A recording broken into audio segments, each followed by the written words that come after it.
నమస్తే. ప్రస్తుతం మనతో పాటు సీనియర్ జర్నలిస్ట్ భరద్వాజ్ ఉన్నారు. ఆయనతో మాట్లాడదాం. నమస్తే సార్. నమస్తే. సార్, ఈరోజు మ్యాడ్ స్క్వేర్ సినిమా రిలీజ్ అయ్యింది. దీని రివ్యూ ఎలా ఉంది సార్? అంటే బ్రాండ్తో సినిమా అమ్మేసుకోవాలి అనేటువంటి ఒక మూడ్తో మొదలైన సినిమా ఇది. అంటే టిల్లు స్క్వేర్ అని 2 సినిమాలు చూసాం ఇంతకుముందు మనం. టిల్లు ఆర్గానిక్గా వర్కౌట్ అయింది ఆ రోజున మార్కెట్కి. టిల్లు స్క్వేర్ అంతకు మించి ఉంటుందని చెప్పారు. కొంత వర్కౌట్ అయింది. ఆ స్థాయిలో ఉందా లేదా అనేది పక్కన పెడితే బాక్స్ ఆఫీస్ దగ్గర టిల్లు 1 కంటే కూడా స్క్వేర్ ఎక్కువ డబ్బులు కలెక్ట్ చేయగలిగింది. అయితే ఇప్పుడు దాదాపు అదే మూడ్తో ఒక సినిమాతో బ్రాండ్ క్రియేట్ చేసి ఆ బ్రాండ్ మీద వ్యాపారం చేయటానికి సీక్వెల్కి వెళ్ళటం అనే ప్రోగ్రామ్ ఒకటి జరుగుతోంది. ఈ సినిమా అంటే ఆ సినిమా టోటల్గా విపరీతంగా నవ్వించింది జనాల్ని థియేటర్లో. కానీ ఈ సినిమాకి వచ్చేసరికి 2 బ్లాక్స్ అనుకున్నారు డైరెక్టర్ గారు.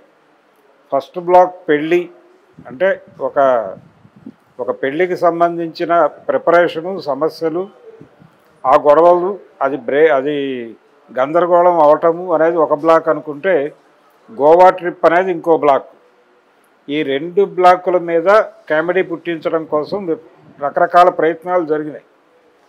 ఈ ప్రయత్నాల్లో సునీల్ కామెడీ బాగా వర్కౌట్ అయింది. సునీల్ కామెడీ అలాగే వీళ్ళ మధ్య జరిగేటువంటి కాన్వర్జేషన్లో 1 లైనర్స్ బాగా వర్కౌట్ అయినాయి. అట్లా హోల్సమ్ ఎంటర్టైన్మెంట్ కాదు కానీ కొంతమేరకు వినోదాన్ని అందించే ప్రయత్నం అయితే జరిగింది. జనాలు నవ్వారు థియేటర్లో, కానీ కంటిన్యూగా అది నడవలేదు.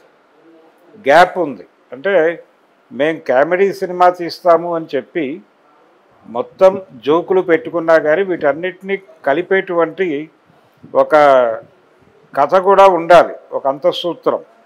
అది మిస్ అయింది దీనిలో. అది మిస్ అయ్యి ఏ బ్లాక్ ఆ బ్లాక్గా విడివిడిగా ఉంది సినిమా. ఒక కంప్లీట్నెస్ లేదు సినిమాలో. సినిమా మొదలైనప్పుడు అది అనిపించదు, ఎండ్ అయినప్పుడు అది అనిపించదు. అందుకని అదొకటి మినహాయిస్తే సరదాగా కాసేపు థియేటర్లో కూర్చుని 4 జోకులు, పిల్లలు, అంటే ఆ జానర్ ఆడియన్స్ ఉన్నారు. ఎందుకు ఈ సినిమా ఇప్పుడు రిలీజ్ చేశారు, సమ్మర్ టార్గెట్ ఎందుకంటే ఈ ఎగ్జామ్స్ అయిపోయినటువంటి మూడ్లో థియేటర్కి వచ్చేటువంటి ప్రేక్షకుడు సందేశాత్మక చిత్రాలు చూడరు. అందుకని సరదాగా ఉండే యూత్ఫుల్ సినిమా కావాలి. అంటే ఆ ఏజ్ గ్రూప్ వాళ్ళకి కనెక్ట్ అయ్యేటువంటి జోక్స్ ఉండాలి. వాటితో నింపే ప్రయత్నం చేశారు ప్రధానంగా సినిమాని. ఆ మేరకు వర్కౌట్ అయింది అంతవరకే. ప్రధానంగా వీళ్ళు ఆ బ్రాండ్ మీద వ్యాపారం చేయాలి అనేది ఉద్దేశం. ఆ బ్రాండ్ మీద బిజినెస్ కొంత మేరకు సక్సెస్ అయింది. కానీ కంపారిటివ్గా రెండింటినీ పోల్చి చూస్తే, మ్యాడ్ 1ని 2ని స్క్వేర్ని పోల్చి చూస్తే దీనికంటే అదే బెటర్గా ఉంది. డైరెక్టర్ కూడా ఆ మొదటి సినిమా తీసినప్పుడు ఆర్గానిక్గా ఫీల్ అయ్యాడు, కానీ ఈ సినిమా టైంలో ప్రెజర్ ఫీల్ అయినట్టుగా అనిపించాడు. అంటే మనం దానికి తగ్గకుండా వెళ్ళాలి అనే ఉద్దేశంతో ఎక్కువ కష్టపడి సినిమాని మరీ మెకానికల్గా మార్చాడు. ఆ మెకానికల్గా మార్చడం అనేది కనిపిస్తుంది తెర మీదే. ఈ బ్లాక్స్గా విడగొట్టడంలోనే ఆ మెకానిజం ఉంది. ఇలా మెకానికల్ కామెడీ సినిమా ఒకటి తీశాడు ఆయన. కాకపోతే సమ్మర్ కాబట్టి జనాలు, స్టూడెంట్స్ సరదాగా వెళ్ళి థియేటర్లో కూర్చుంటారు. వాళ్ళ జీవితాలకు దగ్గరగా ఉండేటువంటి కొన్ని జోకులు ఫస్ట్ హాఫ్లోను సెకండ్ హాఫ్లోను కూడా వర్కౌట్ అయినాయి. అదే సినిమాని నడిపిస్తుంది అని నమ్ముతున్నాడు ప్రొడ్యూసర్ గారు. కాబట్టి ఆయన నమ్మకం నిలబడితే నిలబడవచ్చు. కానీ కంపారిటివ్గా చూస్తే మాత్రం మొదటి సినిమా బాగుంది, రెండో సినిమా అంత గొప్పగా అయితే లేదు. సార్, ఇప్పుడు లడ్డు క్యారెక్టర్ మీద చాలా మందికి ఎక్స్పెక్టేషన్స్ ఉండే. ఎందుకంటే ఫస్ట్ హాఫ్లో, అంటే ఫస్ట్ మ్యాడ్లో మెసేజ్ చేస్తా బ్లాక్ అని చెప్పేసి ఒక కామెడీ ఇప్పటివరకు మర్చిపోలేదు. అలాంటి ఈ మూవీలో ఏమైనా ఉన్నాయంటారా? అంటే అతని మ్యారేజ్ మీదే కదా కథ నడిపింది ఫస్ట్ హాఫ్ అంతా. అందుకని అతని పాత్ర ప్రధానంగా ఉంది. దాని మీద కొంత కామెడీ వర్కౌట్ అయింది. అంటే అక్కడ వరకే జరిగింది. ఇప్పుడు మిగిలిన క్యారెక్టర్స్ కొంత డల్ షేడ్లో నడుస్తాయి. అందుకని కడుపుబ్బ నవ్వించే సన్నివేశాలు, జనాల్ని విపరీతంగా కనెక్ట్ చేసుకునేటువంటి సన్నివేశాలు లేవు సినిమాలో. లేకపోవటం వలన ఫస్ట్ హాఫ్ అతనే మోసాడు. ఆ పెళ్ళి గొడవ అంతా కూడా అతనే మోసాడు. అతని మీదే వర్కౌట్ అయింది, జనాలు కూడా ఎంటర్టైన్ అయింది అతని ఏరియాలోనే. సెకండ్ హాఫ్ వచ్చేసరికి నెమ్మదిగా సునీల్ కొంత భాగస్వామ్యం తీసుకున్నాడు. గోవా ట్రిప్పు వ్యవహారాలు ఈ గందరగోళం అంతా, అక్కడ ఒక డాను, ఆ డాన్ వలలో వీళ్ళు ఇరుక్కోవటం, ఆ డాన్ నుంచి బయటపడటం, అతన్ని ప్రపంచానికి ఎక్స్పోజ్ చేయటం, ఈ కార్యక్రమంలో రకరకాల అంటే యాక్షన్ ఎపిసోడు ఇదంతా కొంత ఒక పరుగు పందెం స్క్రీన్ ప్లే నడిపే ప్రయత్నం చేశారు డైరెక్టర్ గారు. అవన్నీ బాగానే వర్కౌట్ అయినాయి కానీ ఏదో మిస్ అయింది, అంటే ఒక కంప్లీట్నెస్ మిస్ అయింది సినిమాలో. అందుకని ఇంకొంచెం ప్రాపర్గా కథ అనుకుని ఉంటే బాగుండేది. ఒక కథ అనుకుని దానిలో ఇవన్నీ ఇన్కార్పొరేట్ చేసుకుంటూ వెళ్తే బాగుండేది. కానీ ఏ బ్లాక్ ఆ బ్లాక్ అలా విడగొట్టుకుంటూ వెళ్ళాడు. ఆ విడగొట్టడంతో కనెక్టివిటీ మిస్ అయింది.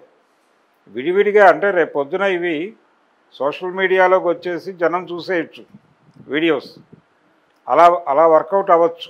కానీ కంప్లీట్గా థియేటర్లో చూస్తే ఒకదాన్ని మించి ఒకటి ఉండాల్సింది పోయి 2 అద్భుతమైనటువంటి కామెడీ సీన్ల మధ్యలో ఒక 3-4 పేలవమైన సన్నివేశాలు కూడా నడిచిపోతాయి.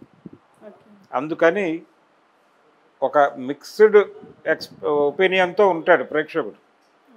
ఆ సినిమాకి అలా లేడు. మ్యాడ్ 1కి ఆ పరిస్థితి లేదు. అంటే అసలు ఎటువంటి అంచనాలు లేకుండా థియేటర్కి వెళ్ళారు, వాళ్ళు సినిమాతో కనెక్ట్ అయ్యారు.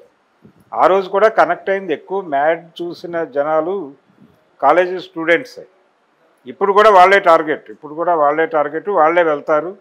అందుకోసమే ఈ ఎగ్జామ్ ఎండింగ్ అంటే ఇప్పుడు 10th క్లాస్ ఎగ్జామ్స్ ఒకటే నడుస్తున్నట్టున్నాయి. ఆల్మోస్ట్ అందరూ హాలిడే మూడ్లోకి వచ్చేసారు. ఈ హాలిడే మూడ్లో ఉన్నటువంటి స్టూడెంట్స్ని ఎటువంటి ఇబ్బంది లేకుండా థియేటర్లో ఎంటర్టైన్ చేయగలము అనే ఉద్దేశంతోనే ఈ పంచ్ లైనర్స్ మీద నడిపారు కథని. అది కూడా ఆ ఏరియాలో కనెక్ట్ అయ్యే డైలాగులు ఎక్కువ ఉన్నాయి. అండ్ లాజికల్గా అసలు ఏం లేదు అండ్ స్టోరీ లాజిక్ లేదు చెప్పేసి మొదటి నుంచే టీం కూడా అంటే సినిమాకి లాజిక్ ఉండాలా లేదా అనేది కమర్షియల్ ఫార్మాట్ అంటేనే అది. లాజిక్ లేని కథని జనాలు లాజికల్గా అనిపించట్లేదు అని అనుకోకూడదు. జనాలు లాజికల్గా ఫీల్ అవ్వాలి అనుకోకుండా ఒక ఇల్లాజికల్ కంటెంట్ చూసేయాలి. అలా చూపించగలగటమే కమర్షియల్ ఫార్ములా. అది పట్టుకునే ప్రయత్నం చేశాడు డైరెక్టర్.